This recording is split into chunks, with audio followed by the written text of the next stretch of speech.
American, arrogant, throwing fits, ripping shit, tearing it, imperative. Then I'm killing this mic no matter where I live. These derelict rappers acting a fool, this embarrassing is flagrant. That's the nature of this entertainment, and we can't even change it. Guilty before arraignment, now the system tainted. But when we speak, they all laugh at us. And y'all wonder why I'm lacking trust. Try to fight a giant with attorneys that can back them up. That's church versus science, both sides start acting up. I'm late on my assignment, hopping up a mile high, climbing, obviously never silent. New alignment, I'm defined, cannot describe it. Used to describe it as a young graffiti artist. Before the beard, I always got carded. At every bar, even though my bar has been the hardest. The scars on my face said I ain't always been the smartest, but I'll show you where my heart is.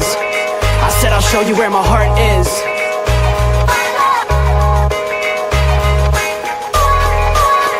I can show you where my heart's at. See it on my sleeve, even if the beat stops my soul. Ladies and gentlemen, welcome to another wonderful Tuesday with the fellas. Little sports nonsense and whiskey. Christmas Gentlemen, edition. how we doing this fine evening? Pinky, Robert, cheers. Dude, it's Christmas, man. I just realized you're like clean shaven. Are you like? Yeah. Are you okay? I What's noticed going that. on? Like, Yeah, apparently, yeah. Caleb decided to join the group. Every once and again, just decide to get rid of it because I'm too lazy and OCD to clean it up the way I need to that day. So it just all goes off and I let it grow fresh. I mean, I can't fault you there. That's pretty much how I do it. Like, I'm just like, nope. My cleaning skills or getting it the way it should be just really doesn't work. So Yeah, I feel that. yeah.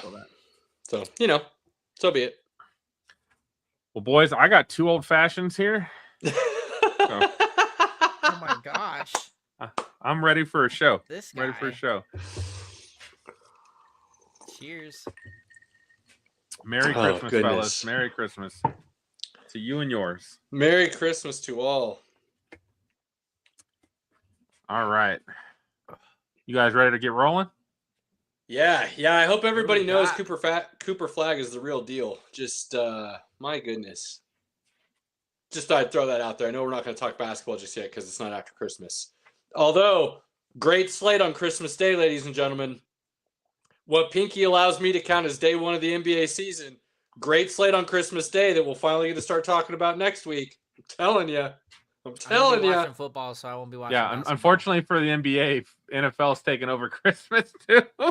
Well, if you're a true sports fan, you have multiple things going then in that scenario. But the only game, the Lions game matters for the Lions. They're like almost out. They have to win. The Commanders Cowboys game doesn't mean anything. And then the Broncos Chiefs game, it doesn't mean anything for the Chiefs. They're out.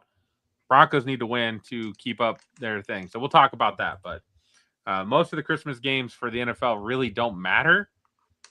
So there is that. Touche.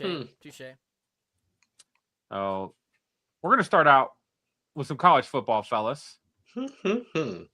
We had this wasn't actually, I feel bad for the hardcore college football fans because most of the games weren't really exciting. Let's get it out of the way. The Miami Texas A&M game was an absolute turd. Oh yeah. Turd. Like I'm shocked I watched most of that. I was at a Christmas party for my gym with my phone in my hand going, why am I still watching? Because you have a problem. We know this. I do have a problem. It's also his team, though, so it's like... Yeah, it's not like he's just watching a terrible game that he can't get away from, like I did. Like my new manager at work, he's a huge college football fan. He doesn't really care about NFL much. He's like college football. And he was texting me, and I was like, I'm so sorry you had to watch that game.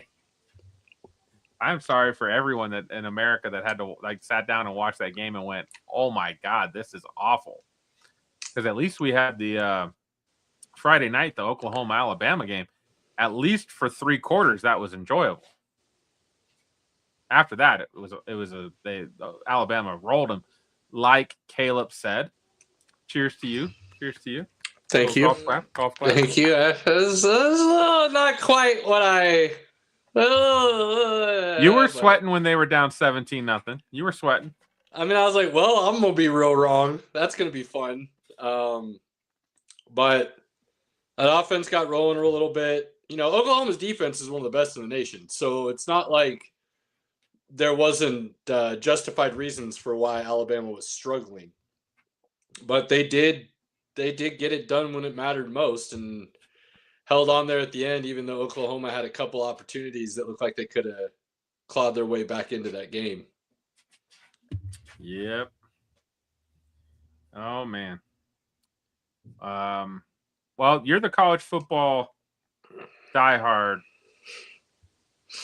What do you have to say about the other two weekend? games are, you know, Tulane's. I will give Tulane this. They were able to move the ball a little bit more than I think people maybe realize based on the score. They could kind of go, you know, between the 20s kind of idea. It was just after that they struggled mightily for a lot of different reasons, and turnovers were huge.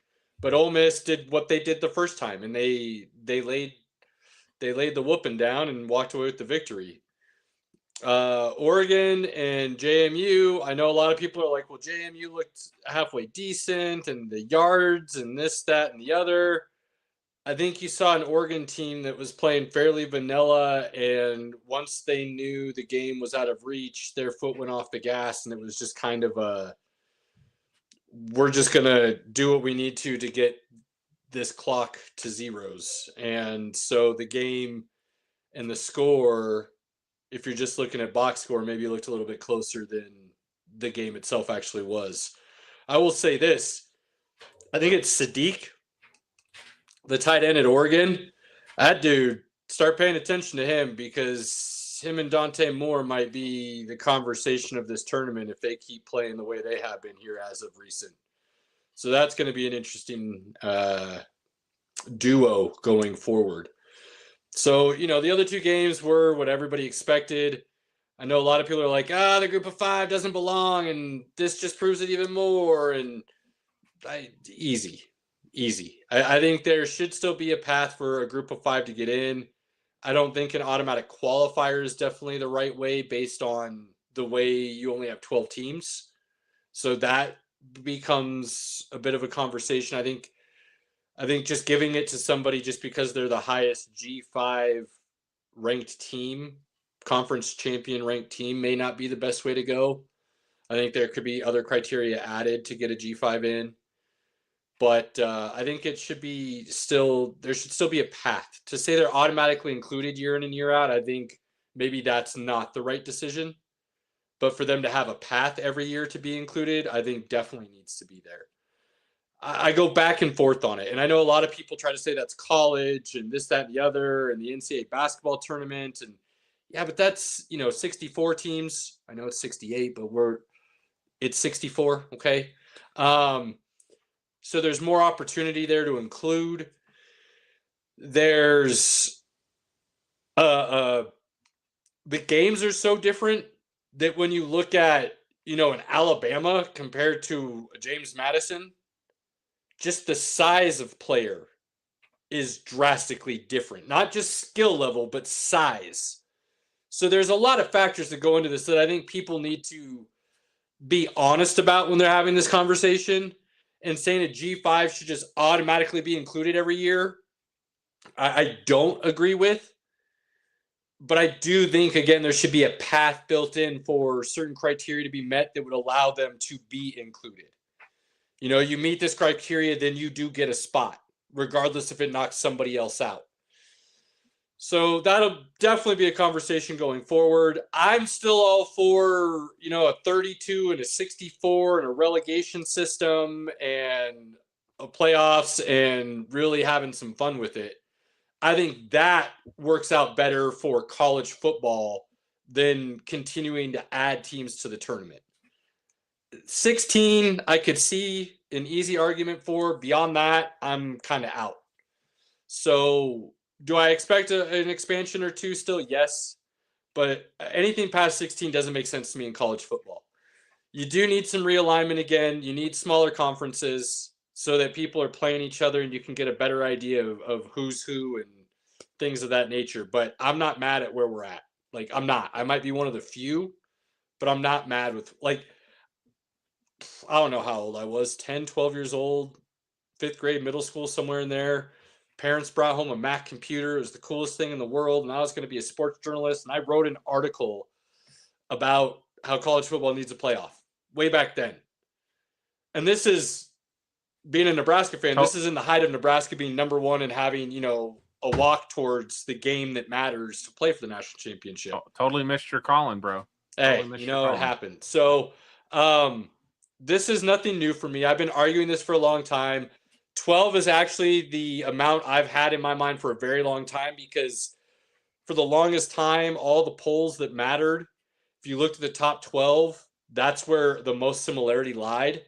If you went less than that, it didn't always line up as much as you wanted it to. And if you went more than that, I felt like you started including too many teams. But again, I could see 16. So we'll see what happens. Going into the second round, though, I think we've got some great matchups. Like, some fabulous matchups. Oregon and Texas Tech kick it off 10 a.m. Well, actually, no. They don't kick it off, do they? Yeah. Miami and Ohio State kick off the second round on the 31st. Everybody else plays on the 1st. This is one pet peeve I do have. They have one game on one day as like this marquee game all by itself, and then the other 3 are played all together on the same day. Like, that's weird to me. Why are you making somebody kick off in the morning? Like, that just doesn't, anyways. Ohio State, Miami, Pinky, this is no Miami hate. We know how I feel about Miami, okay? So I'm taking that aside. The Nebraska Miami issues I've put on hold. This is strictly just me trying to talk as an analysis. Miami's going to get smoked, bro. Like, if Ohio State doesn't come out and hang a good 40 plus on this Miami team, I'm so excited to see this. I'm excited for this game because I seriously will be very surprised. Boat raced. Yeah, it very much has a feel of Ohio State just running all over Miami. Let's go Big Ten. We'll see what happens, but I don't see any chance Miami has of winning this game. The spread, like, this is one of the things that tells me I'm on the right track here with just getting rolled. The spread is at 9.5 already. This is supposed to be a college football playoff game. And all these people are talking about how these G5s shouldn't be in. And we've got a second round game that already has a 9.5 point spread. It's not a good look. Not a good look. Do you give your Canes any chance, Pinky? I mean, they can play good defense, and when Carson Beck knows how to play football, they're at least competent. If those two things happen, they don't get boat raced. They don't win. I'm not delusional, but they've played good defense this year against some good teams. They've played some bad defense against some okay teams. They've played good offense. I don't know who this Miami team is. At the end of the day, it usually comes down to how well Carson Beck plays football that day. And nobody knows how Carson Beck's going to play. Probably pretty shitty. So you'll get no argument from me. That sounds about right. The second game of the second round kicks off at 10 a.m. New Year's Day. That will be Oregon and Texas Tech. Oh, I forgot. Sorry. Second round starts the bowls. So Ohio State, Miami is the Cotton Bowl. And then Texas Tech and Oregon will be the Orange Bowl. So down in Miami. I fully expect. Now, Texas Tech might have the best defense in the country. Okay. I know it's a really good defense. That's pretty much why they're at where they're at. Rodriguez, their linebacker, was a Heisman finalist that didn't even get invited. There's a scenario I see playing out here where Oregon gets an opportunity to open the game up.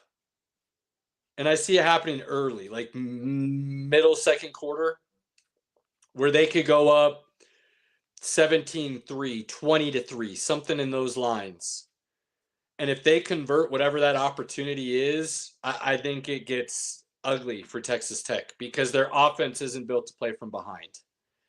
And it's going to allow all that speed and athleticism on Oregon on the offensive end to just start doing whatever they want to against that defense. And that's a dangerous place to be in for any team. So I think Oregon wins regardless, but I really do feel like there's going to be this opportunity in the second quarter where Oregon can blow it open. And if they convert that, it turns into not much of a game. If they don't convert that, Texas Tech will have an opportunity to keep it close. I still think Oregon wins. This could be a shootout kind of game, and I like it. Let's go. This is the type of game I want to watch back and forth. I want to see it come down to the who's got the ball last. That's what I really want. And that's what the Texas Tech Oregon game and the Alabama Indiana game are the only two games of the weekend I think will come down to the end.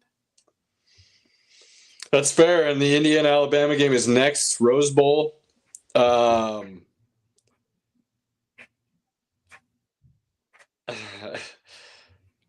think people underestimate how good Indiana is. Still, I think there's still a good majority out there, not necessarily the majority of college football fans, but a good majority of the people that didn't like Indiana that still think their winning against Ohio State was a fluke, that they still can't compete with the big dogs. And I think they're going to get an eye-opening statement-type game from Indiana against Alabama. If Indiana rolls Alabama, can you believe the meltdown for Alabama fans? Dude, can you kind of feel that coming? I hope Especially so. After what happened last week where it didn't go the way I thought it would against Oklahoma. Yeah, they still won by 10 or 13, whatever it was. But, Oklahoma was kind of in that the whole game, especially being up 17 for most of that first half. So I think Oklahoma put it to Alabama in such a way that they didn't just wear out physically, but they also put a lot out there emotionally for that game. And they had to use a lot more of maybe their playbook, if you will, things that they maybe otherwise wouldn't have done if they had gotten up early to get back into that game, that gives Indiana a lot more tape to work with and to game plan for. And they also had that week off to rest from the season. And I think if there's one thing a Kurt Cignetti team has proven is that they're not an unprepared team when a game comes around. I'm excited because I'll get to watch all these games next week. It's going to be a good game, but it does have a feel of another kind of blowout in Indiana's favor.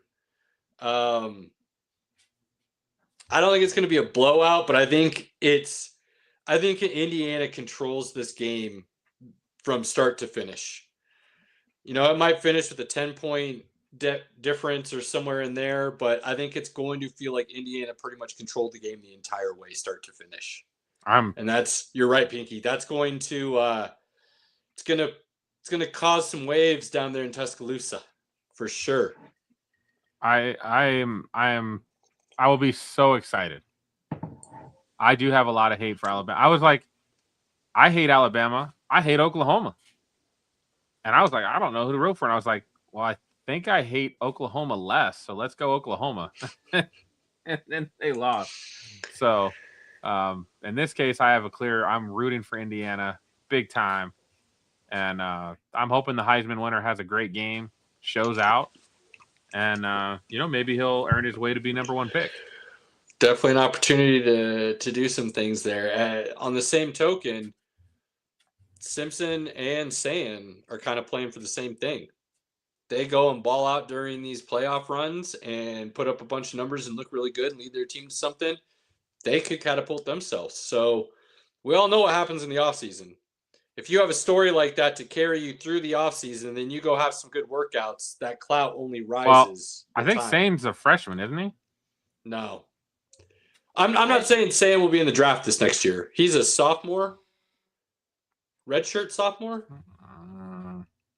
I'm going to look it up. I know he's not a freshman. And Simpson's a junior, I believe. So opportunity there for names to be made and see how it goes. Last game, Ole Miss, Georgia. This one is going to be interesting. I don't think Georgia is that good. I'm unsure on what Ole Miss is because they could look like a insanely explosive offense and then look inept the very next play. Their defense is not great, although it can play somewhat of a bend but don't break style at times that allows that offense to get the ball back. So I'm not sure what to think of this game. I think Georgia wins. I'm going to call an upset, though, and say the emotions and everything with Ole Miss somehow find a way to win this game. Ooh. And Georgia just looks like they're just not an explosive team, a dominant team this year. And they leave the door open late. And I've called it before. Chambliss won the equivalent of the Heisman at the lower level last year. He's been playing good ball this year. We lost to Pinky. I think, yeah, I know. I think they could have an opportunity, and I think I don't feel it with my head. I may not even be feeling this with my heart. I don't know where this is coming from, but I'm going to pick an Ole Miss upset and see how that rolls out. Ooh. All I'm saying is I'm just pulling for the Big 10-3 making it into the next round. That's what I'm pulling for. I want Okay. Indiana, Oregon, and Ohio State to all advance. Be crazy.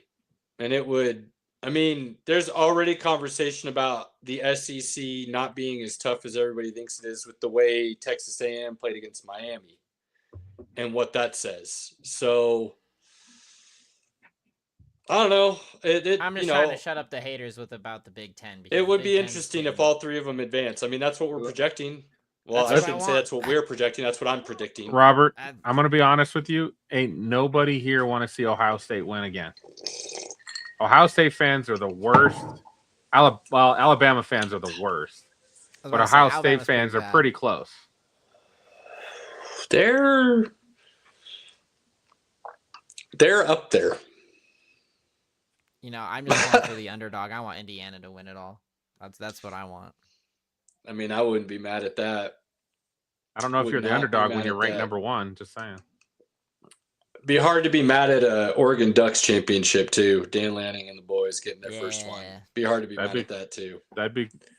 So it's for me. It's Miami, Indiana, Oregon. Yeah. Okay. Yeah. I mean, I've always liked Oregon.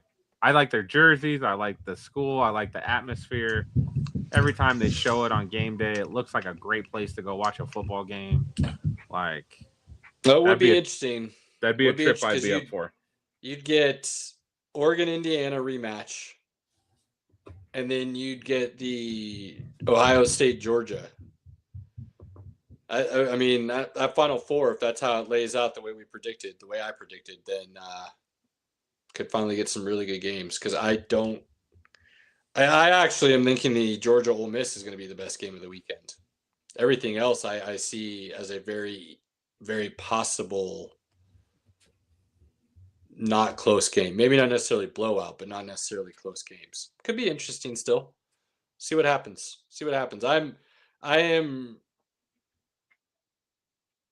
It's the idea that, you know, somebody could get that opportunity and it could be a first time like in Oregon or Indiana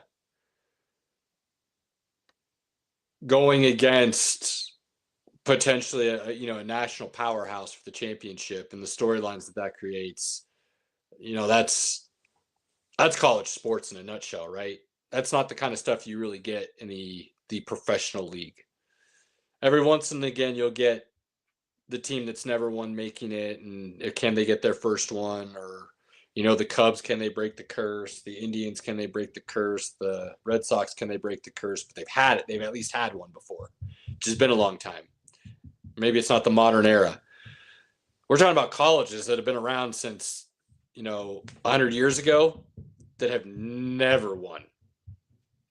So that, to me, I think is the storyline you're going to start hearing played up a lot more, especially if Oregon and Indiana win. That's going to be a great matchup. So here's to week 2, which we don't get till next week. Yeah, we got another week and a day before these games kick off. That's what New Year's is for, is to be hungover and watch college football.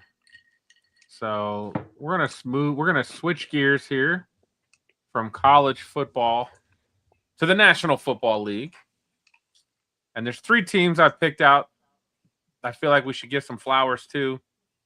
And we'll talk about the New England Patriots and what a great season they've been having. I know a lot of people will talk about their schedule. All you can do is beat the teams in front of you. Like, you don't make the schedule. The schedule's based on, what's there. They keep lining up and they keep winning. What'd you think about that New England Baltimore game there, Caleb? Silent? Are you on mute? What's going on? No, He's got no words. New England is excuse me. That defense is going to be their issue. They just don't have all the pieces, I don't think, yet to shut down a team that's rolling. Completely. So then it's up to that offense to kind of keep pace. And I think that offense is on the verge of being one of the most dangerous offenses in the league. And if they, it might not be till next year till it truly clicks, and they may not have the household names, but the way Drake May is able to distribute the ball and that running game, now Travion Henderson concussion protocol, right? So he might be out the next game or two, possibly, but fully expect him to be back by playoffs. So that two-headed monster in Ramadre and Travion, along with everything else, that offense is, I think people are underestimating how dangerous it has the potential to be. Now, yes, I know Baltimore's defense isn't good and they haven't played the best schedule, but Diggs and Booty and Williams and Henry and the running backs and Drake May looks like he's truly figured it out. Like, the game's already slowed down for him, it looks like. Pro Bowl quarterback Drake May. Now playoffs are different, right? People could trip him up a little bit in the playoffs. He hasn't seen everything. I get that. But what I'm seeing is a team that has the potential to be very dangerous. And when I say the defense is the flaw, I'm not trying to say the defense is bad by any means. I just don't think they have the elite defense like your Houston, Denver. It's the Achilles heel. And even Denver, I've talked about maybe a little inconsistency throughout the year, and they showed up again this last weekend. We'll get there. Seattle, I don't think they're on that level, but they're not bad. They're not an incapable defense. You know what they do have? Great freaking head coach. Yeah, that's a fact. That goes a long way. Vrabel, Tennessee very much made a mistake on the direction they wanted to move on from. What's crazy about this game, Baltimore's got this game. They're up 10 with, I don't know how much time was left in the game. New England goes down and Derrick Henry runs all over them. 12 minutes. Derrick Henry runs all over the Patriots, gets into the end zone. It's a 10-point game. Patriots respond. They come down and score. The very next drive, guess who's not in the game? No, let's back up. From that touchdown, guess who doesn't return to the game?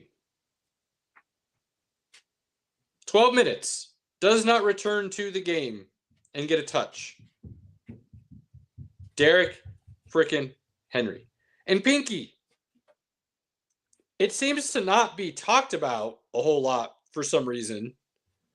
And it surprised me. But this is not the first time this has been an issue in Baltimore, where the closer does not close the game for you. And I had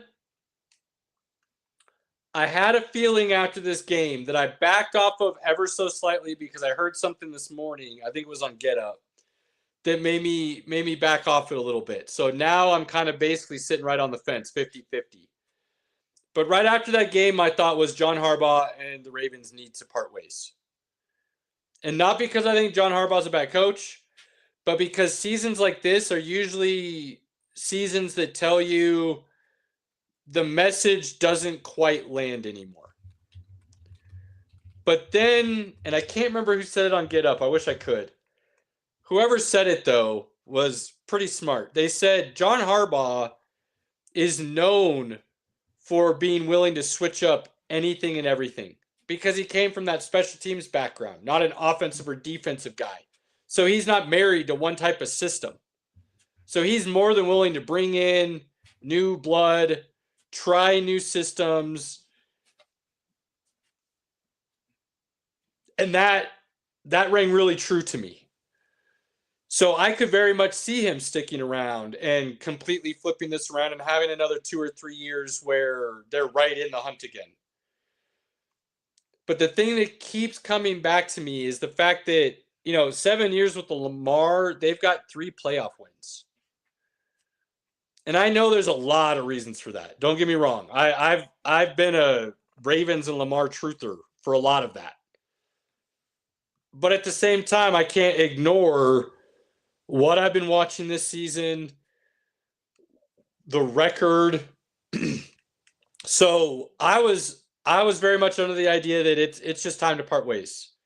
Not because he's a bad coach, just because sometimes it's good to get new blood and move into the next era and kind of evolve, if you will, over time. But after hearing that, I'm right on the fence now, and I wouldn't be surprised either way, and I wouldn't be mad either way they go. But 17 years is a long time. It is. And,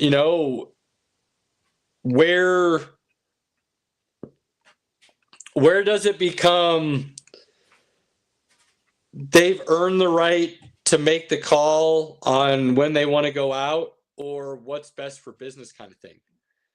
Because as much as I believe in loyalty, this is also a business and it's about winning. And if you're not winning, if you're not producing at the highest level, or at least having your team in the position to compete for those types of games, then what are you doing? Now, there are levels to that, right? You could be in complete rebuild and you have the right guy. It's just a matter of getting the right pieces. You can be in a reset mode like I think the Chiefs should be doing and keep all your main core pieces. You just need to rebuild around it again. So there's levels to that. But if you're not getting to yourself, if you're not putting yourself to be in those positions, regardless of what level you're on, then you need to reevaluate and look at what's next. And I think the Ravens do have to take a step back this offseason and evaluate what's next. And I think that evaluation could come back. We have everything we need to go win a Super Bowl. We don't have to do anything drastic. We just need to go make our moves in free agency, run through the draft, and we're good to go next year. And I'd be totally cool with that. I could also see them saying something crazy like, let's move on from Lamar. Because he's only going to get more and more expensive. His cap hit's getting crazy. If we don't renegotiate his contract here soon, it's time to move on from John Harbaugh. So that's the right time to make the splits. But I don't know, man. I really don't know. Well, that'll be an off-season conversation for us. Coming back to the Patriots, congrats to them. They look good. They are going to get the 1 seed or the 2 seed. I'm confident. They're going to be 1 or 2. That's it. They play the Jets and the Dolphins. Yeah, it's hard to see them not being one of the top 2 seeds. So they're going to be 1 or 2. Moving on. Robert, what comes to mind when you see this? Sadness. Nightmares. Ben Johnson's got the Bears rolling. No, it's the Pope. It's not Ben Johnson, it's the Pope. If you believe in that thing, sure. I mean, hey, listen, the Bears have been awesome since the Pope got elected. So, like, it's a miracle. They might actually do something. I'm not happy about it. I'm very upset. Lions, you had your chance, I guess. I don't know what else to say. I'm distraught. Yeah. I mean, I'm also kind of happy the Packers lost because that helps a little bit. But yeah, this picture, another comeback win for the Bears. This picture just makes me want to cry. Yep. I'm gonna say the Bears to me are one of the most interesting teams because they literally look so average or below average for 3 quarters, and then the fourth quarter hits, and the next thing you know, they're winning the game, and it's crazy. The Broncos have played some of the same type of football, which is insane, but the Bears are. I mean, that's literally what they're doing. They're like, keep it close, and then fourth quarter, Caleb Williams turns into a completely different player. All of a sudden, all of it, like that ball to DJ Moore was beautiful. It is beautiful. And then, as Caleb said, they remembered who the best player on the team was. Straight up. I mean, I still don't understand how DJ Moore isn't having far better seasons, but that's besides the point. I will give Caleb Williams credit because that ball, that was into the wind, solid 50 yards, dropped right into the basket, and DJ Moore just went up and grabbed it and held on to it. So, pretty incredible victory for Chicago, for sure, because they looked like that game was over. Now, I think Green Bay, while I think Malik Willis is a very serviceable backup, especially in that system with them, I think it does show Jordan Love, and what he does for that offense. And if they don't have him next week or the week after, it could Cthulhu. It could get ugly for Green Bay and where they go in the playoffs. I mean, they're already in a position where they went from potentially the 1 seed, then potentially not that, but the division, to now I think I saw a scenario, and I could be wrong, but I think I saw a scenario where if they lose these last 2 games, they could possibly not even be in the playoffs. If the Lions win and the Packers lose, I think there is that shot, yeah. But the Lions need the Packers to lose out. I mean, I know Indy has had a rough downfall for sure from where they've gone. Grandpa Rivers. But Green Bay not making the playoffs, I think, would be even more surprising than Indy. So they gotta get their stuff together these last 2 weeks and make sure they at least pull out one of these weeks. The Packers play the most likely Lamar-less Ravens, and then they play the Vikings. Yeah. So I mean, JJ McCarthy has a hairline fracture in his hand, and he's not playing on Sunday. He's not playing the rest of the year, most likely. Yeah. So good path, right? But you still got to go out there and make sure you win those games. And the Packers have shown, if anything, this year that they can play to the level of their competition in a bad way. I'm excited to see how the NFC North shapes out. The Bears are fun and interesting, and it's been a while since the Bears have been. Pinky, who wins the NFC North? The Bears. Okay. Who misses the playoffs? Detroit or the Detroit. Packers? Okay. Detroit. I don't see the Packers losing their last 2 games, so. And they have to lose out, and the Lions have to win out. Right. I just don't see it happening. It's possible the Bears lose this weekend. I do think the Bears have a tougher opponent this weekend. I think they're actually the underdog this weekend, to be honest. Yeah, they play the 49ers. They're the underdog this weekend. Yeah. So if the 49ers play like they did last night, could the Bears lose that game? Absolutely. So If Now, the I'll Bears say lose it that again. game, that makes things interesting. That's for sure. I've been saying this for a while now. I will continue to say it. Winning your division should not guarantee you a home playoff game. It gets you into the playoffs, and that's all it should guarantee you. Because you're most likely going to have 3 teams in the NFC West get into the playoffs. And those 3 teams may very well likely be the best 3 teams in the NFC. And one of those NFC South teams is going to get to host a playoff game, which is, in my mind, absolutely ridiculous.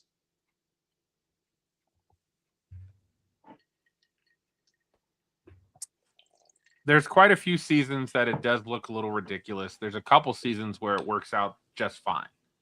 But when you have like last year when, 3 NFC North teams made it, that made it look pretty ridiculous. Agreed. This year you're going to have 3 NFC West teams make it, and 2 of them are going to be on the road, right? I get you. I still think there's something about if you won the division hosting a game. I'm on the fence. I don't get why this idea that winning your division should mean something. It does. You automatically get into the playoffs. How does that not click with people? That does mean something. You automatically get into the playoffs.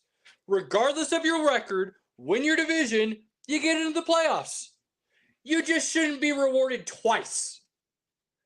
You get to get into the playoffs and you get to host a playoff game? Even though everybody knows you shouldn't have even been in the playoffs because you're not one of the 7 best teams? That's what we're going to see for probably a second year in a row. And it's not the only 2 examples of this occurring. No. So it blows my mind that is not a more welcomed conversation. And I got roasted last year when I threw that out there. You did. I remember people just hated that idea. I don't disagree. I don't agree. I'm on the fence. I can see both ways. If they changed it, would I hate it? No. But we'll see. All right. So moving on. Robert. So, boy. What do you see when you see this picture? Also sadness, but also a lesson for what we need to do for when we move forward. And that we can maybe give up one, but we got to play some fucking football. Well, hold on. Let's not talk about the Broncos right now. Let's talk about the Jaguars. You're putting this in front of my face. You're making me sad. Let's talk about the Jaguars. Robert's NFL season summed up in one word. For real. Sad. I see a team that's playing good team They're playing football. great team football. No, they are And playing... Liam Cohen in his first year, and when he came out and said Duval, I didn't think he was going to make it. And you know what? This guy can coach. He is getting some of the best. He's getting the best football Trevor Lawrence has ever played. Yo, am I going to have to eat words on Trevor Lawrence? What's going on here the last 2 I was about weeks? to say, whoa. It's insane how well Trevor Lawrence is playing. Dude, right and they're doing this without their number 2 pick. Mm-hmm. That they don't even get a pick in the first round next year because of. People don't even remember that he's on the team. No, that's what's crazy to me. What's so crazy to me is the way they started the season. And then, like I said, I think it was last week, that middle kind of stretch of the season didn't look great. And then Hunter goes down. They look kind of flat. Now they've won, 4 in a row, 5 in a row, something ridiculous, 6 in a row? Things have really looked up since they went out and got Jacoby Myers. And he's their one. It definitely has had a huge impact, hasn't it? Absolutely. It absolutely. Now, Washington looks really good again. Thomas, I don't know what they're doing with Thomas, but he at least looks like he's a good option. He doesn't look like the number 1 that we're all expecting him to. Well, and Jacoby Myers is literally opening up the middle of the field. So Brenton Strange has been really good. Well, and I was going to say that too. And you know how I feel about that tight end position. And you have a dangerous one there that you can put on the line and block with or go out for passes. That opens up a whole lot of options for your team. And they're running the football okay. They're not even running the football great right now. If they get that really going. No, but you know what they are finally doing with their run game, which is a surprise to me, is Etienne's finally getting consistent touches. So while their run blocking may not be great, they're at least consistently giving the touches to the position. Well, they traded Bigsby and Tootin's hurt, so that plays a factor. Well, I'm not whether Tootin was in splitting those carries. They're at least you don't see a lot of what you were seeing early on was a lot of the 60, 40, 70, 30 split in favor of the passing game. And we all know that if you do that and you don't have a good run block to begin with, it's going to make your run game look like trash. So what I'm seeing is a team that's a lot more willing to be a lot closer to 50-50 in those touches.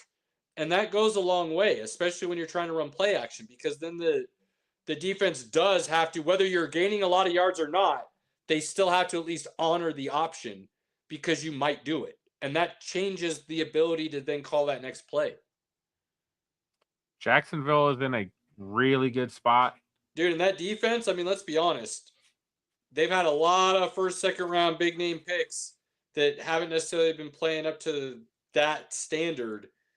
But that defense as a unit right now is playing some pretty good underrated football to where I might say they're one of the 5 best defenses in the league right now, the way they're playing. They've got moments. Absolutely. They've got their run D is fantastic. And that's really where they're making hay. They are definitely looking way better than I was expecting them to. So that brings us to this is how things are shaping up right now. I believe this is updated as well. Oh. Good Lord.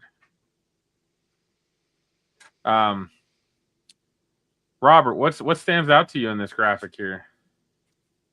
I love not seeing the Chiefs. I love seeing Broncos at number 1. Bears and Green Bay is a little shocking. Lions, it's just disappointing. They're not making it. Carolina was surprising.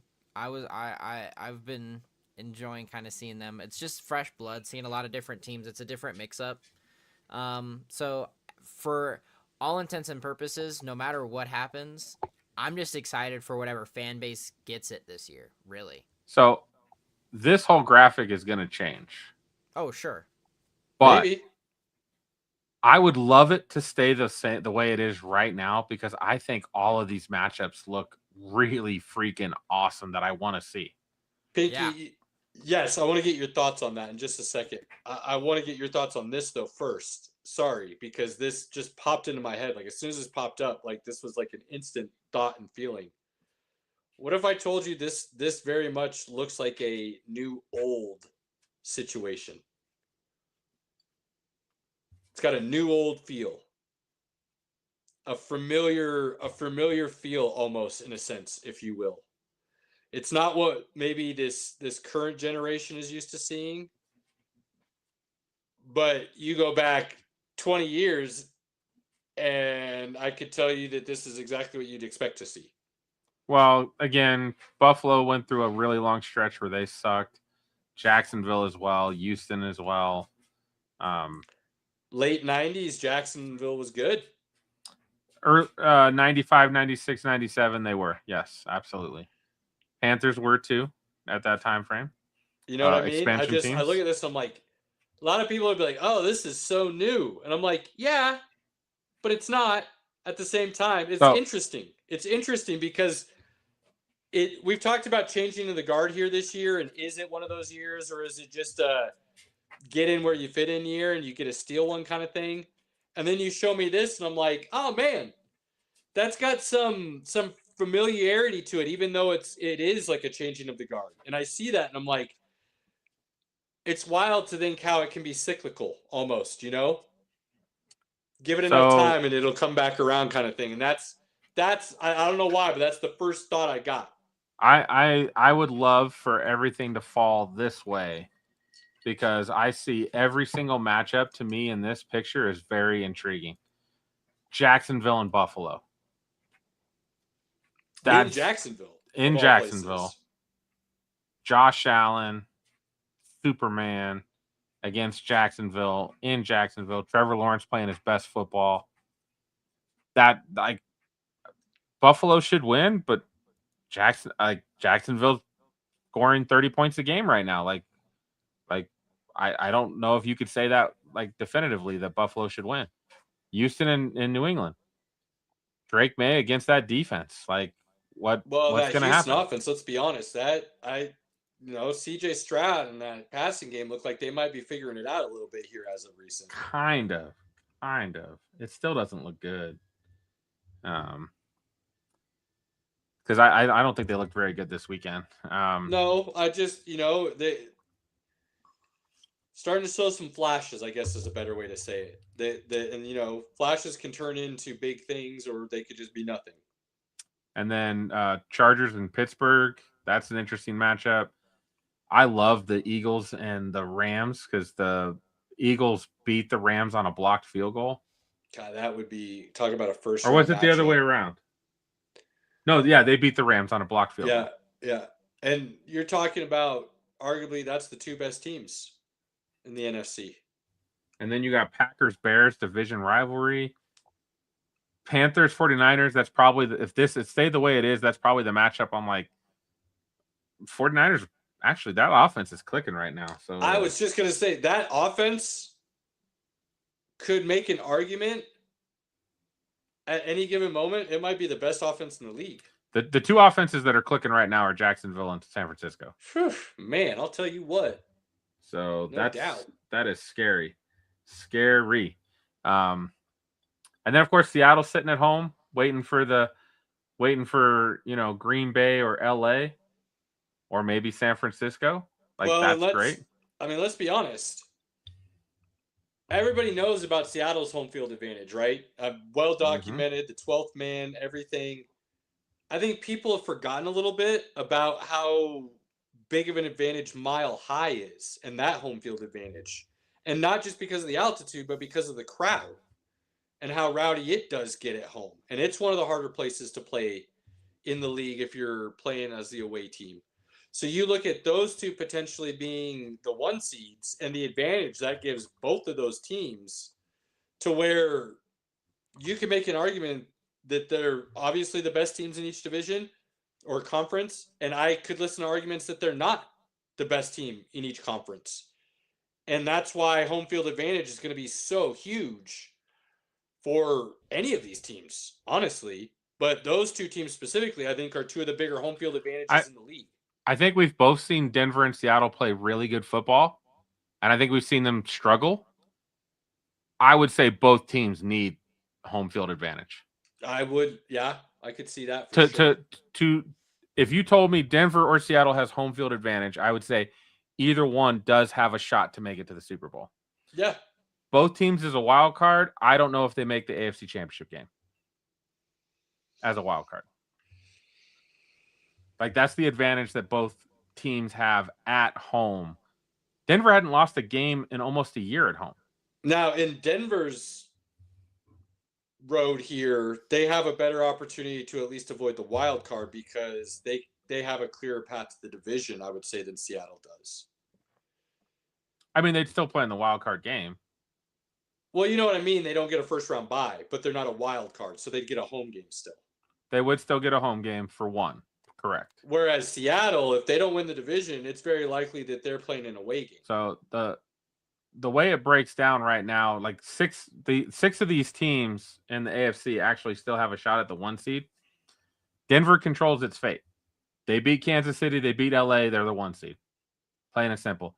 If Denver gets a gift from the Texans this weekend and they beat the Chargers, Denver wraps up the AFC West and most likely would still have the inside track to the 1 seed. You mean if the Steelers beat the Chargers? No. Steelers. The Chargers play the Texans this weekend, this Saturday. Oh, yeah, my bad. I see what you're saying. Yes. And then the Chargers play the Broncos next weekend. Right.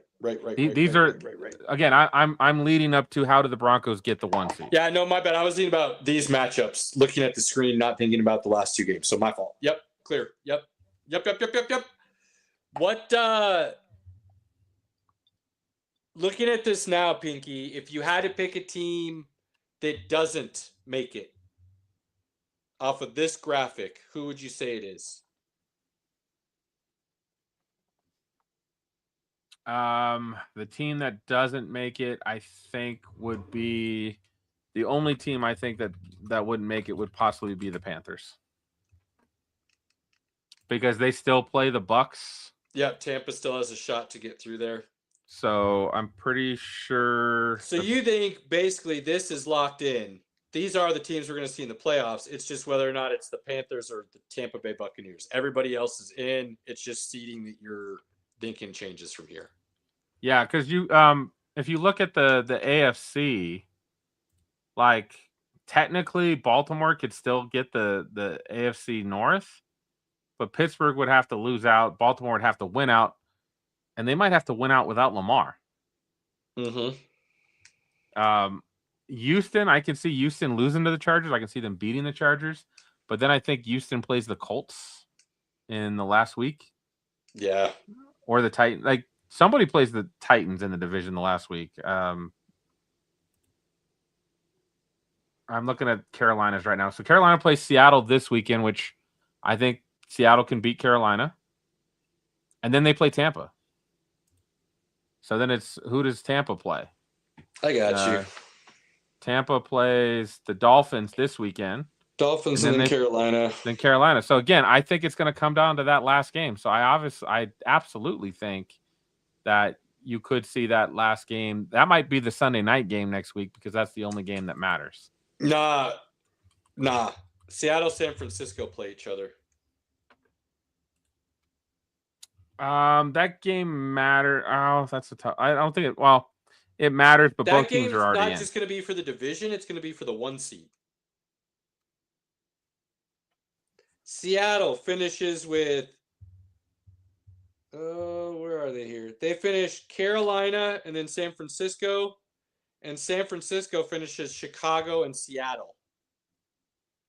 If they both win this week, that game is not just for the division; it's for the 1 seed. That's going to be the biggest game next weekend. I guess, yeah. That's trying to diminish the game you were just talking about because that is going to be a big game still. But I think Seattle, San Francisco, and to think now, I mean, just pulling this up here, we did have all 3 NFC West teams at 11-6 for the season.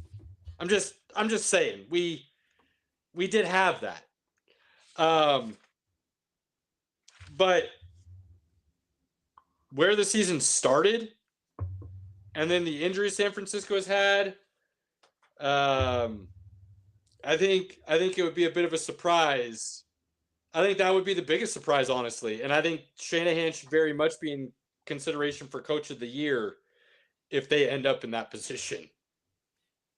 Regardless of any other coach's storyline, Shanahan getting them to the 1 seed in the NFC would be that should be very much recognized. That's crazy. Yeah, Coach of the Year this year is pretty. I think we should definitely discuss that after this weekend. Awards coming up. That'll be good. So last thoughts here. I think I'm going to buy tickets to that Denver Chargers game. I think I'm going to get tickets. That'd be fun. Last game of the season. Jealous. Playoff game. 1 seed. 1 seed AFC West maybe on the line. They could have. Texans beat the Chargers this weekend. Denver beats the Chiefs on Thursday. The Broncos win the West. And then that game is just for the number 1 seed. Yeah, but I don't think say that like it's no big deal. Like that's a huge deal. The Jags are going to be a 13. You shouldn't be saying then that game's just for the number 1 seed. It should be that game is for the number 1 seed. It is a big deal. It is a big deal. And the Chargers are not a pushover at all. So no, and Hampton coming back looked like it was a big boost because it allows them to not just have to rely on Vidal, who, while a good back, is not necessarily that power back in those short yard situations, or to move the chains. And Hampton has the ability and the skill set to possibly be the best back in the league in the next couple of years. Whether he gets there or not is a different story, but the ability on paper looks like it's there to be in that conversation. So you have that, and then you have another back in Vidal that's pretty explosive in itself. That has proven over the last couple of weeks to look like a bolster to that beat up offensive line and allowing Justin Herbert a little bit more time to run that pass game. So the Chargers could be moving back into position to be somewhat of a more legit playoff threat compared to where they were, 4 weeks ago when it looked like that offensive line and offense, due to those missing, was going to be too much to overcome. Yeah, never mind. I just looked at tickets for that game. Never mind. I'm not going. Nosebleeds are over $200 a piece. So with Husker games, there were times where I wouldn't have tickets and I would just go hang out until after kickoff. And then I'd get tickets for super cheap from the scalpers because they had to get rid of them, right? They still had tickets that they had to get rid of. And I was like, they'd always be like, "What? Game's still going. Like, you got to pay." I'm like, you can either eat them or I'll give you something for them. And it pretty much always worked out. Have you ever done that for a Broncos game? Can you do that for a Broncos game? You can.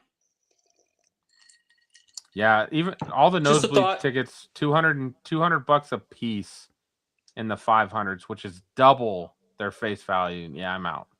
Should we go up there and see if we can get a scalper after kickoff for 20? Because they just need to get something in their pocket. And then might miss the first quarter, but well worth it. And then run to the sports bar if we don't find anything. Sure. Yeah. Just go get a booth or something over there at oh, why did my head just go blank? You know what I'm talking about. Right there next to Brooklyn's. Yeah, Brooklyn's. Thank you. Yeah, just go post up at Brooklyn's and wait for either the party to come to us or leave before the sadness arrives, and we'll be one of the first ones out. Right.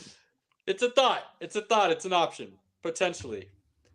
I've been actually thinking about doing that for a playoff game because they for sure don't want to eat. They'll take anything because that ticket is live or die. You know what I mean? They're not making it up again. That's the end of the season for them.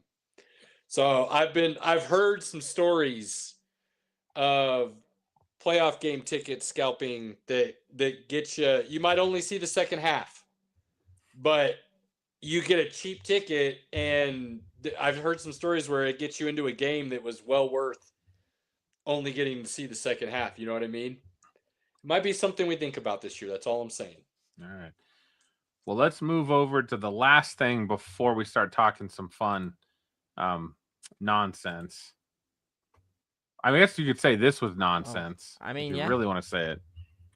I'm actually really sad that I took the time out to watch this freaking fight.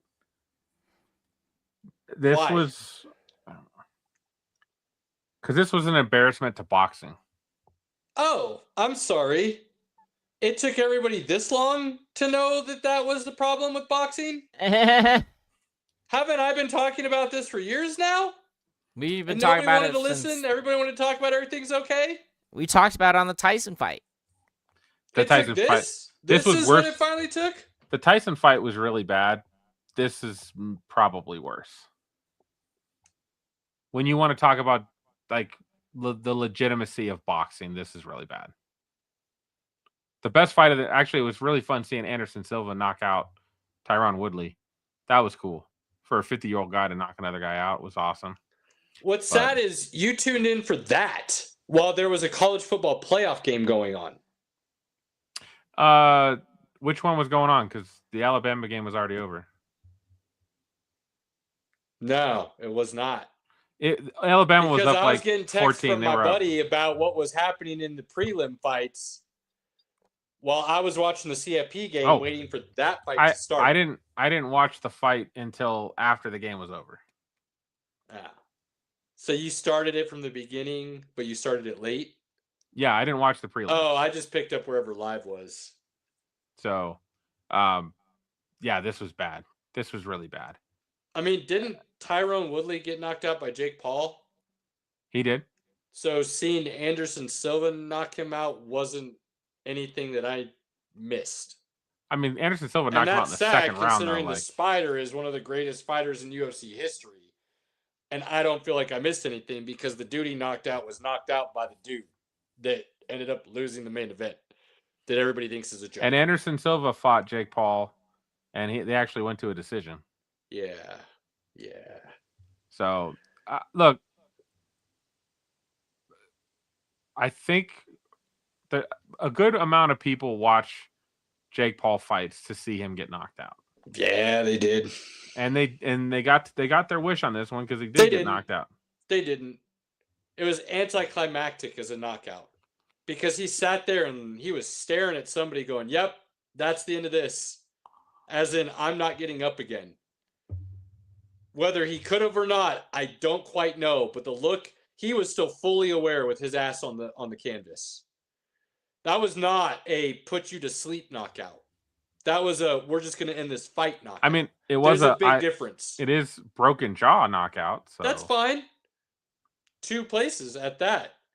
Did you see the size of Anthony Joshua compared to Jake Paul? Oh, That dude's a giant. The fact that he only got his jaw broken is a miracle. But nonetheless, it was not a night knockout. It was a I'm just going to sit here and know I shouldn't get back up knockout. right. There's a difference. Right. There's a difference. Now, for Anthony Joshua, I was sitting there going like, dude, just start throwing.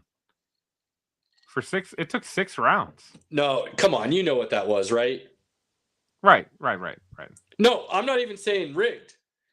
That, to me, being as non-conspiracy theorist as possible, okay, that looked like a dude who was literally scared to be the dude that got knocked out by the YouTuber and knew he was bigger and had a longer reach, and he was going to feel it out as long as he needed to until he felt completely comfortable that he was going to be able to end it. That's what it looked like to me. Anthony Joshua didn't want to get embarrassed. And then that 5th round rolled around, and he was all of a sudden he was like, yeah, we're going to start going ahead and handling business. And then the 6th round went, and he was all, we're going to end business. That's how I took it. It wasn't a challenge. It wasn't a rigged fight. It wasn't we're going to end this now. It was a literal heavyweight champion, former heavyweight champion, being in the ring with somebody he knew he should beat 100 times out of 100 and being scared that there was a chance he could get embarrassed. And then when he finally realized he couldn't, then the fight ended. I can't even imagine how much money. So DraftKings was given a bonus on Joshua knocking him out in the first 2 rounds. And I was like, that's just not happening. Mm-mm. Like I was like, there's no way. I got Joshua over 2.5 and made double my money on it. So I felt good about that. Now, we have come kind of a 180 on the Paul brothers, because when we first started this 5 years ago, we were like, these guys are a joke. How are people taking this seriously? Why are you paying for this? And now we're very much so, hey, you found a way to exploit a broken system and make your money off of it. That's just good business. Props to you for handling your business and going out there and being willing to break your jaw in order to make your money.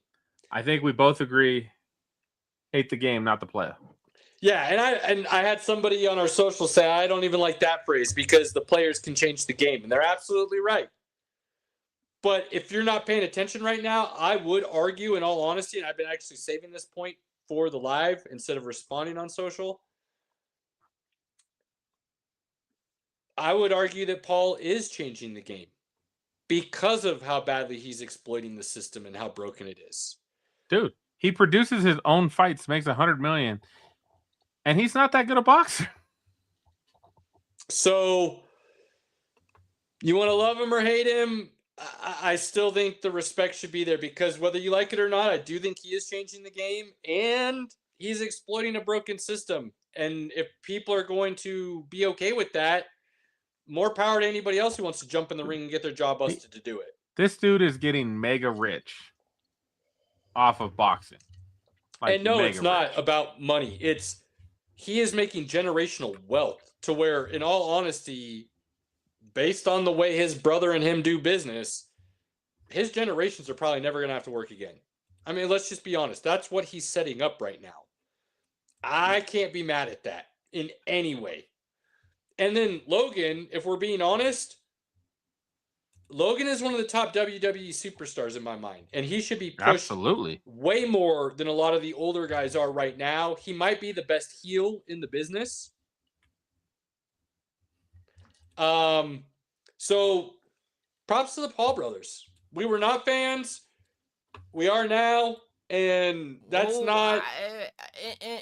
I'm a fan of Logan Paul wrestling. Right. As right. human beings, We're not talking about the human beings. That's not what we're talking about. We're talking about what they've been able to accomplish based on what was put in front of them, and how everybody thought they were a joke to begin with. And you can say Logan, you can't call a joke at all. That dude is insane in the ring.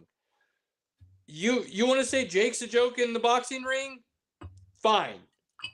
But I don't know many people that are going to be willing to go stand in the ring with a Anthony Joshua, regardless of how much money it's for. Give him props for that. So, like Pinky said, not only does he manage and set up and promote his own stuff, which should tell people he is changing the game because he's not doing a Don King behind him. And just give respect where it's due in certain situations. It's kind of like, and I know this isn't the best example, but like love or hate Trump as the president. If the president of the United States does something good as an American citizen, you should be happy about it. Like you should just be happy about that, whether you love or hate who the president is. Love or hate Jake Paul, you should be happy that he's exposing boxing and the broken system that it is, and hope that it creates change. That's all I'm saying. I can get behind that. Sure. All right. Absolutely. All right. Let's have some fun. Move on to something a little bit more fun. Robert. Bro. I think you're the only one that got to go see Avatar this weekend. I was studying for my test. I didn't have time. Should I go see this movie?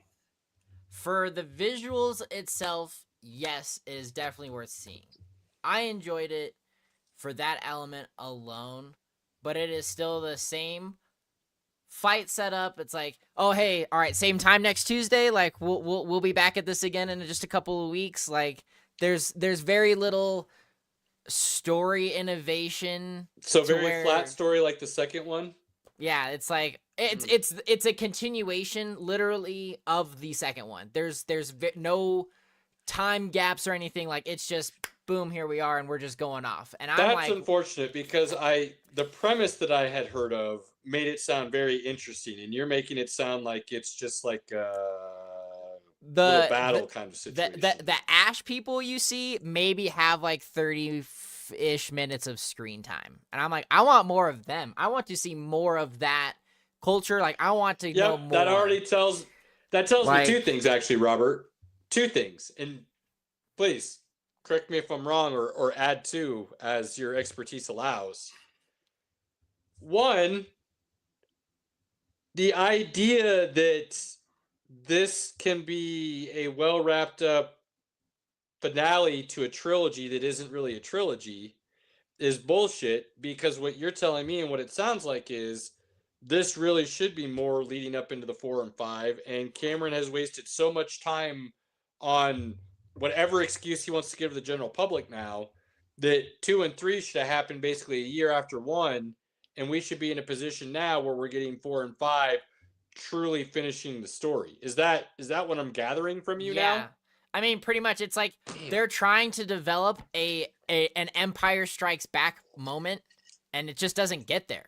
So there's no Return of the Jedi. There's no purpose for any of this to really continue. So you're just like, I don't understand why we're in the same conflict with the same villain over the course of 3 movies with very little development of why we care. The only change you really saw is that, okay, so now you have the original villain who, and I'm going to just have to say it because there's really no other term for it, is that a supreme racist of the Na'vi people is now one of the people, and is now cozying up to the Ash people and is betraying everything that he stands for as a person. And now it's like totally flipping that storyline, and you're going, what are we doing? It's the same battle. It's the same setup. It's, oh my gosh, we're getting our butts kicked. Oh, hey, Awa came to save us and everything's fine again. Great, we're going to have a final battle. Hey, same time next week when I see you in a few months. Like, So Robert, from what I I'm was afraid of this, and I have a question to pose to you, and then I'll let you and Pinky kind of talk, because you guys have, I feel like, a little bit better feel for some of this stuff. Cameron in this movie, and I am not comparing the two overall, so please get that very clear to begin with. This is strictly the Avatar series comparison doing this, okay? Very small sample size, not the life of the director sample size. Avatar is kind of starting to feel like a certain director who went on Netflix and tried to make a Star Wars ripoff it and failed in very many ways. Am I kind of in the right ballpark here for this, at least in a bubble scenario? I mean, for future filmmaking, it does a lot for moviegoers and what it can be. That I'm excited for. But again, there's no defining moment. There's no Luke, I am your father. There's no keep your friends close but your enemies closer type situation to where you're like, oh, I'm all in on this. Because there's nothing at stake at anymore. There's nothing there. I mean, and I'm saying that because there is a trope where, okay, they go down a plot line with it, but then you're again still in the same cycle. Yeah, and you and I have kind of talked about this, but wouldn't you say a lot of that is because the time frame in which he's taken to tell this story has created more of a bank robbers on the run scenario rather than the king of all the people on the run to save the people? I Like, mean, you almost lose the complete perspective of why they're even not with their own people, right? So, yes. And for me personally, and this is where when you really start getting into this series itself, Way of Water and Fire and Ash were originally one script and they split it into two. And that's very apparent. Oof. But they couldn't That's never good. They couldn't pick which way they wanted to go. So we get 6 hours of just this huge story that does very little development. Like, for me personally, I would have told the story in a bit of a different way to get the catalyst that I think were trying to go for. But overall, I mean, you've seen the first movie, you've seen the second movie, you've already seen the third movie. Does the way you just said that kind of sparked a thought for me? Does this feel like, if Cameron is right or telling the truth originally, and he really did have a 5-film kind of synopsis planned, are 2 and 3 such that you could have almost gotten rid of them in the overall, if you think about it, when we got 5 films? Because 4 and 5 are actually going to be the films that tell the end of the first story, which is how they ended up claiming the planet back for themselves and getting rid of the off-worlders and their mining operations and everything. Does that what this feels like, Robert? Like, 2 and 3 are kind of these like these filler stories of kind of what was going on in the meantime, like while they were on the run, like almost like these flashbacks. And then if we ever get 4 and 5, they're going to be like the real like continuation of the first one. Does it I have can't- that? Does that make sense? What I'm trying to say? Yes, and on two things. One, I can't say that because we don't know what 4 and 5 are gonna hold. Sure. Second, there's so much that this movie ends with on an open thread that you have really no way to know what happens next. Okay.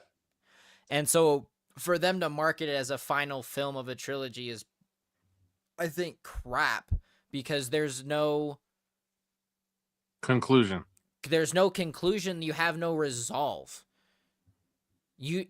Literally, you are dealing with these same villains from not just the first movie, but also the second movie. There's no change. That's wild. You start to see little fractions, and you see a different side of the Na'vi. And I mean, to be honest with you, I loved, for when the Ash people were on screen, I was having a blast. I mean, my favorite scene is when you first really get to meet them in one of the first big battle sequences. You're going through, and one of your first introductions to them, and I mean, I'm going to give a spoiler right now if you guys are cool with it. It just describes what they do, but they're straight up scalping their own people. Huh. Like, they grab that braid and they straight up. And for me, I was like, okay, I'm in on this. Like, where are we going here? And to have that's what I such thought little this was going to screen be time. more about, is that play on the break from AWA. And you're telling me it sounds like, and again, we don't want to There's give too many so spoilers, much but AWA in this movie. All right. So not only is there so much AWA, but there's literally, you could put a bro counter on this movie for how many times you hear the word bro. It's annoying. That's not good. It's sick. Okay. And I'm like, did no one look over this script to try to make it a little bit better? Yeah. No, because all Cameron cares about these days, it feels like, is pushing the industry's technology forward, not necessarily giving you a great story, unfortunately. So, I was entertained. I got my money's worth, but it's definitely not like this is a trilogy. This is not a new Dune. This is not a Spider-Man trilogy. Like, it's nothing to that nature where it's memorable to any significant degree other than, oh, hey, it's very beautiful to watch. Not the Return of the King Cameron claimed it was going to be? No, not even. I wouldn't even call this the Two Towers. Well, that's a great movie, so let's there's be more no realistic. You can't even hold a candle. Is this like it's a great, fantastic trilogy on its own, but Pirates of the Caribbean on its own does a great job of telling a coherent storyline across a couple movies. Okay. Fair. Fair. Okay, easy. Look, so Robert, what I'm hearing you say is this weekend, if I have time, I should go see Anaconda instead of Avatar. That's what I'm hearing you say. If you want to because laugh. Avatar is going to give you better visuals in theater, and you guys are theater guys, so you should see that at least. Avatar in theaters, Anaconda for streaming. Whereas me, I'm just good with sitting on my couch here in the basement and my, cheap ass surround sound, and no matter what it is, I'm good. Yeah. Now there is something though that we're watching on TV. There's two things we're watching on TV. This first, but damn, what a first freaking episode, man! Can I just say? I've been trying to think of how to word this, and I haven't been able to come up with a good way. So just kind of bear with me here.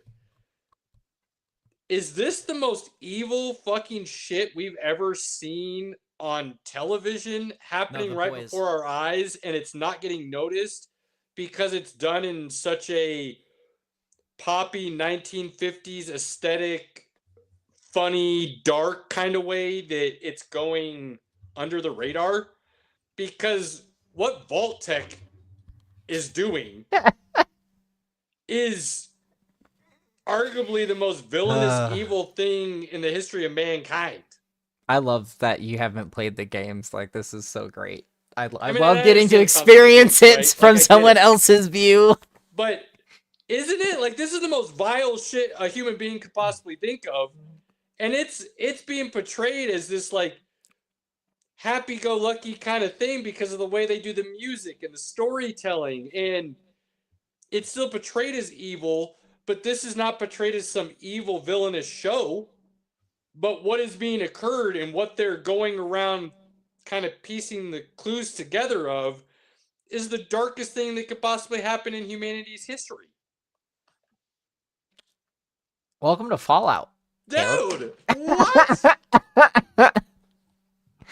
Like, so, Tone down your mic there, Robert. You're way too fucking loud.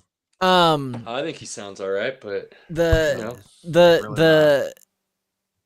Really Matthew Perry, Chandler Bing got so addicted to Fallout New Vegas, he developed carpal tunnel. Like and to the point where they even made a character in game of him. This game is one of the most top-rated games of all time. There's this Fallout just on its own is a fantastic series. New Vegas, the game itself, is one of the best RPGs. kind of makes me want to play it. I mean, absolutely, dude. It is 110% worth it. But the deeper we get into the storyline and the background, I'm like, oh my god! And the funny thing is as you're watching the show, and if you've played the game, you're in a sense of like you're watching a cinematic, because some of this stuff, like, okay, yeah, I could see this happening, because you have like percentage chances with different skills that you develop, and it's like, oh, you might miss it. So like the main character, she shoots a guy in the ass. Well, you could do that in the game just by sheer chance. So there's a lot of these things and nuances that keep happening. You're like, haha. And it just keeps getting better and better and better. And I mean, this season alone is, I think, going to be awesome. I cannot wait, especially after the first look that we got at the end of episode 1. Oh my gosh, the amount of things that they threw into that season synopsis, like, You know what? You got me thinking. I can probably buy this on Steam. It is. And It's again, yeah, I haven't $5. played the game, but man, I am loving the storyline, and it is. I know you said it's they're taking their liberties, but there's a level of faithfulness to the original source material that makes it really good for both people that played the game and people like me who haven't. Mm-hmm. Absolutely. So I just want to mention one of the things that really stood out to me was, I don't know the character's name, but the guy that's stuck in the other vault with the little brain and the little robot. Yeah. The brother of yeah. Yeah. I was sitting there going the whole time, it's just a little brain and a robot tread. Like, just go kick it over and you'll be fine. Like, you're absolutely right. But then the problem is then he is fully stuck in that vault. That brain is the one operating everything for those vaults. And so if he kills that brain, he's screwed. He doesn't have the codes, so he doesn't know. There's no way of getting out. There's no way of anything happening. So I did think about that, Pinky, but then that was my next thought was, well, if that's the case, then does he ever have a way to get out? Like, what would that end up being? So, but you're right. That's an interesting dynamic that's playing out right now where, like, it makes me wonder if he's thought about that as an option and he's came to the same conclusion as me, or if because of the way he's lived in the vaults his whole life, that hasn't quite come to his thought process as a potential end game yet. You know what I mean? Like, the idea of murder is still not within his, even though he's recently witnessed it, still not within his ability to put on his list of possibilities.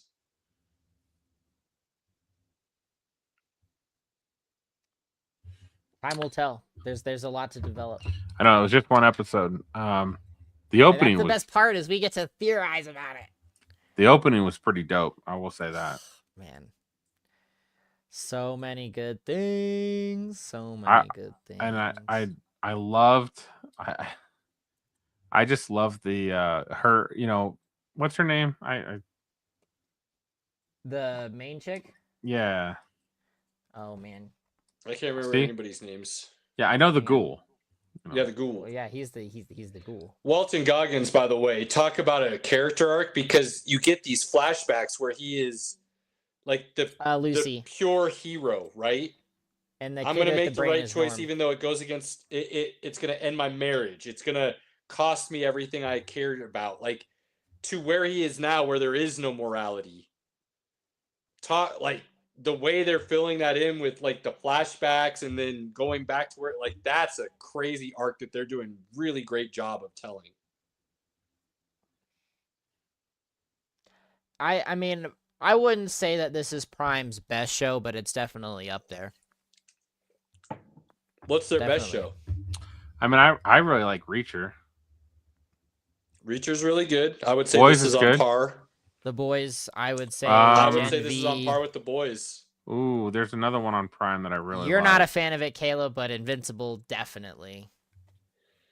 Yeah, I can't. I would say this is far better than Invincible, because Invincible just didn't. It lost me, and if, regardless of how true you are to the source material, if you're, you know me, I'm pretty good about having a broad spectrum of likes.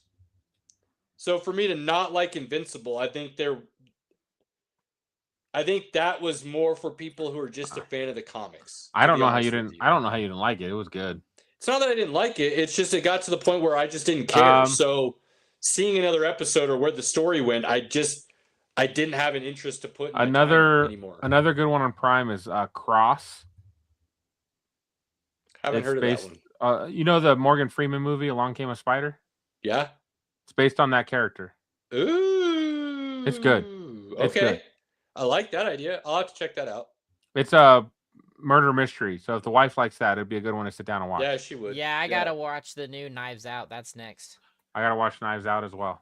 I think that, but Prime and like 3 of the shows you guys just mentioned, this being one of them.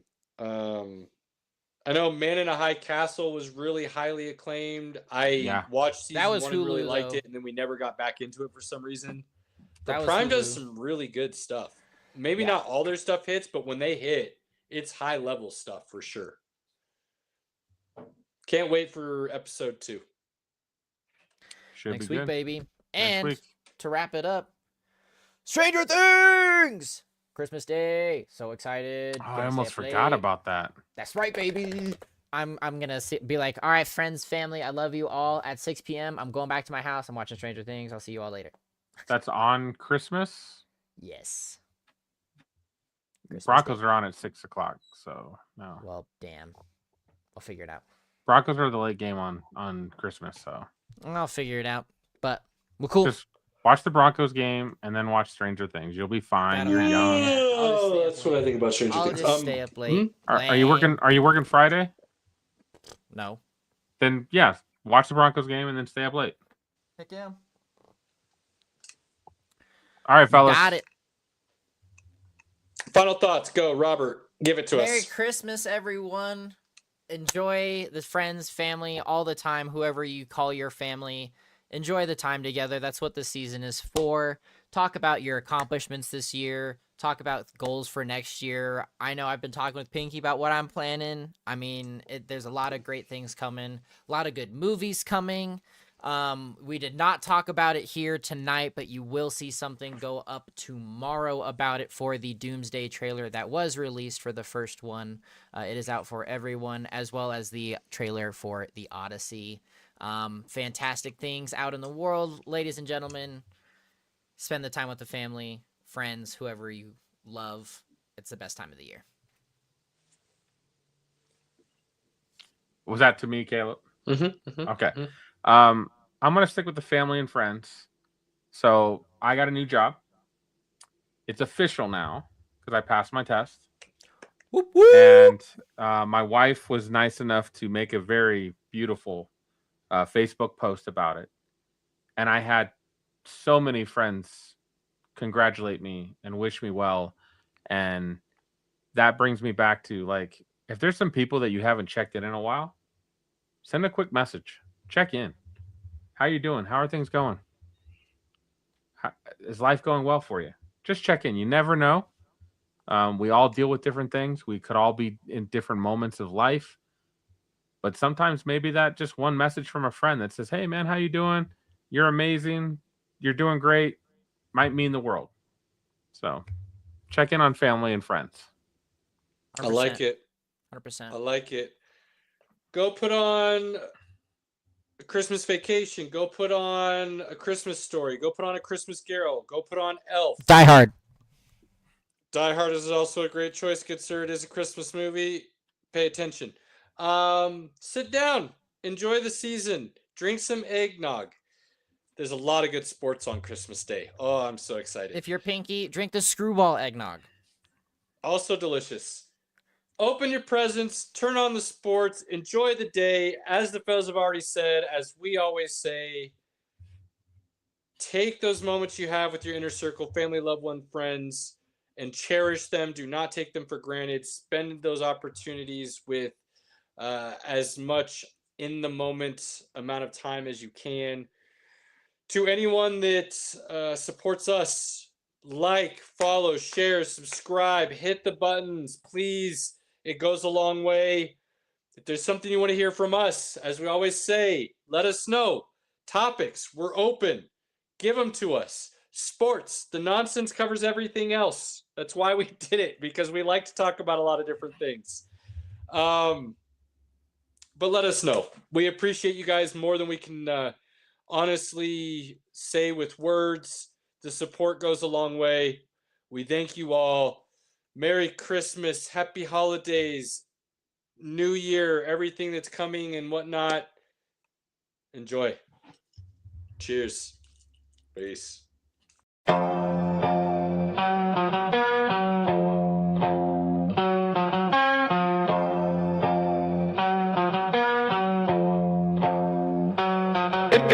Pinky in the building, reppin' orange and blue. Broncos country, yeah, you know how we do. Hot take so wild, you remember the name. From college ball to the pros, Caleb spitting game. Robert here, the pop culture plug. From comics to racing, pour the drink in the mug. Sports, nonsense and whiskey, yeah, bold talk. Good laughs and a glass in the air. Sports, nonsense and whiskey, right? Kick back, tune in, take a wild side stride.